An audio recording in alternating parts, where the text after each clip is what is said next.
tere, täna ma räägin teile siis ühe loo sellest, kuidas üks võõras vene narkomaan tuli mulle koju, kui ma olin üksinda kodus.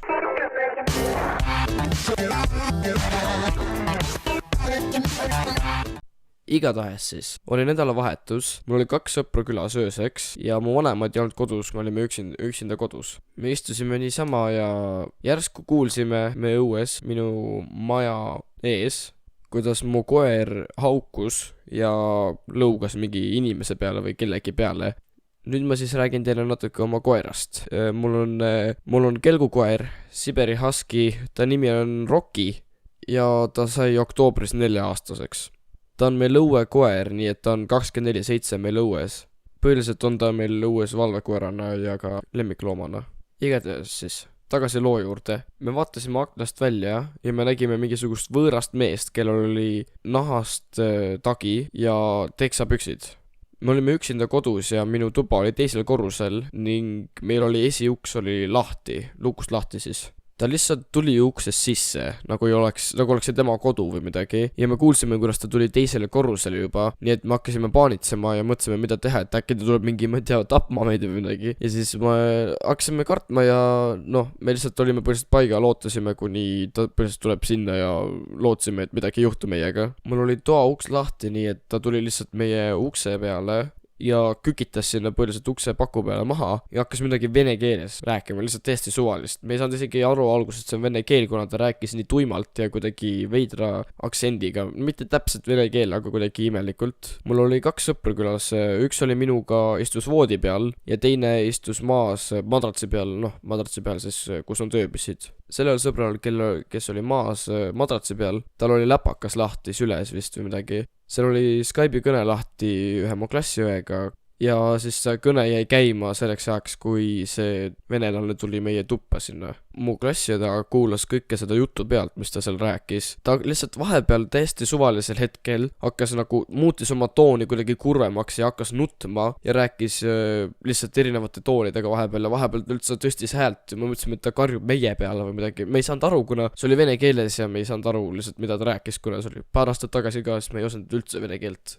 Me kartsime väga, kuna me panime tähele, kuidas tal tagi taskust paistis süstal välja. Me saime aru, et ta ei osanud eesti keelt, kuna me sosistasime omavahel ja ta ei pannud tähele seda või midagi, lihtsalt rääkis oma seda lugu edasi või mis iganes ta seal meile rääkis. Mina ja mu sõbrad olime valmis midagi lihtsalt võtma kapi pealt või kuskilt relva mõttes, et saaks talle kallale minna, kui ta midagi ohtlikku hakkab tegema või midagi taolist. Et ennast kaitsta siis põhimõtteliselt, mitte niisama kallale minna loomulikult. Ma valisin ühe pikka puust mõõga, millele ma tegin puutöös. See oli süke katana või nii, süke hästi pikk. Ma lihvisin selle teravaks nii ka, nii et see oli oleks olnud hea valik. Ta rääkis seal, ütleme, võib-olla pool tundi või midagi sellist ja siis lihtsalt üks hetk ta lihtsalt tõusis püsti ja läks ära.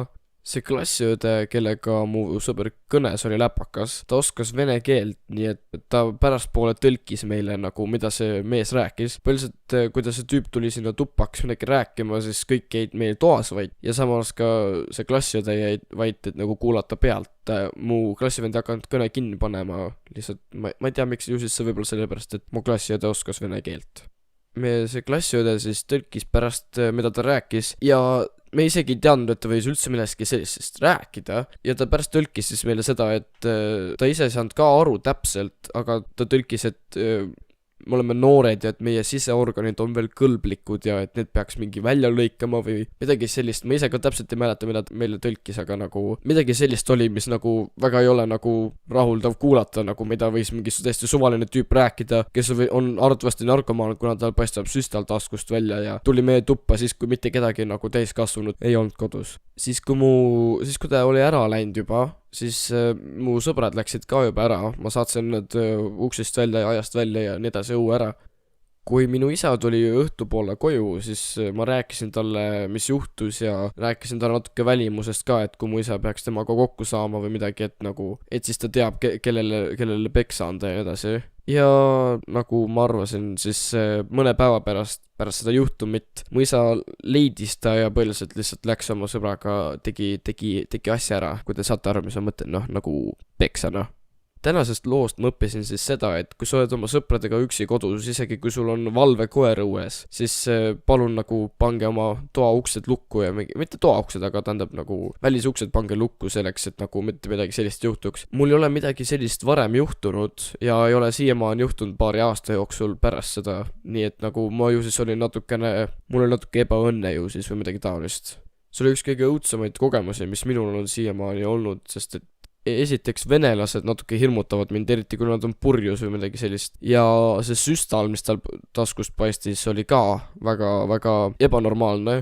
Ja pärast teada saades, mida ta meil tegelikult rääkis, siis see oli veel õudsam ja ta hakkas nutma ka, nii et see oli veel hullem. Ja mulle üldiselt see väga ei meeldinud.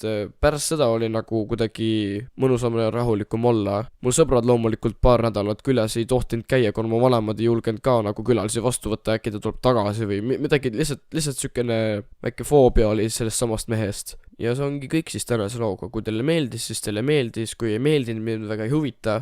Ja head aega, minu sõbrad.